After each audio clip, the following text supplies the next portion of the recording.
जय गुरुदेव। जैसा कि गुरुदेव सत्संग में बताते हैं कि शकुनी, दुर्योधन, कर्ण जैसे लोग अगर भगवान कृष्ण के दैविक कार्य में मिल जाते तो भारत की जो दुर्दशा है वो ऐसी नहीं होती। कृष्ण की शक्तियों को, समय को उन दुर्जनों को ठीक करने में ज़्यादा लगा। दुर्जन अगर श्री कृष्ण की बात मानकर सज्जनता के रास्ते को पकड़ लेते तो भारत अभी और ऊंचा होता। तुम जो चाहते हो वो दो, तुम आतंक चाहते हो तो आतंक दो, आतंक मिलेगा। सृष्टि कर्म भूमि है, तुम जो दोगे ऐसा ही घूम फिर कर तुम्हारे पास अनंत गुना होकर वापस आ जाएगा। जो हम सृष्टि को देते हैं वही हमें वापस मिल जाता है। ये एक गहरी आध्यात्मिक और नैतिक भावना को दर्शाता है। यह कर्म के सिद्धांत पर आधारित है, जैसा कर्म करेंगे वैसा फल मिलेगा। भारत पाकिस्तान हर युद्ध में दोनों देशों को भारी मानवीय, आर्थिक और सामाजिक नुकसान उठाना पड़ा। 1971 के युद्ध में जहां पाकिस्तान को विभाजन का सामना करना पड़ा, वहीं 1999 के कारगिल युद्ध में भी दोनों पक्षों को भारी क्षति हुई।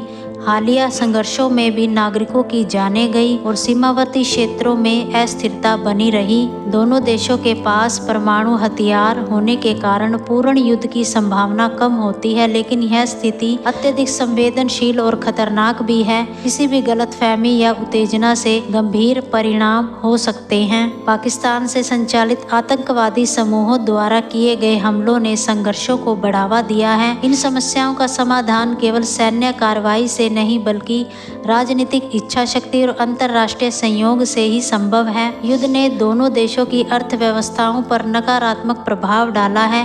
पाकिस्तान की अर्थव्यवस्था पर युद्धों का भारी बोझ पड़ा है, जिससे उसकी विकास प्रक्रिया प्रभावित हुई है। हर युद्ध के बाद शांति प्रयास हुए हैं, लेकिन स्थायी समाधान के लिए दोनों देशों के बीच विश्वास बहाली आवश्यक है। यह तभी संभव है जब दोनों पक्ष पारस्परिक सम्मान और सहयोग की भावना से आगे बढ़े। युद्ध कोई समाधान नहीं है। स्थायी शांति, विकास और समृद्धि के लिए संवाद, संयोग और समझौते ही एकमात्र मार्ग है। 10 मई 2025 को अमेरिका की मध्यस्थता से दोनों देशों ने पूर्ण और तत्काल युद्ध विराम पर सहमति जताई। हालिया संघर्षों के बाद दोनों देशों ने तनाव कम करने के संकेत दिए हैं। हालांकि स्थायी समाधान की दिशा में प्रयास जारी है। युद्धों का अंत अक्सर अंतर्राष्ट्रीय मध्यस्थता, कूटनीति प्रयासों और दोनों पक्षों की सहमति से हुआ है। स्थायी शांति के लिए संवाद और विश्वास निर्माण आवश्यक है।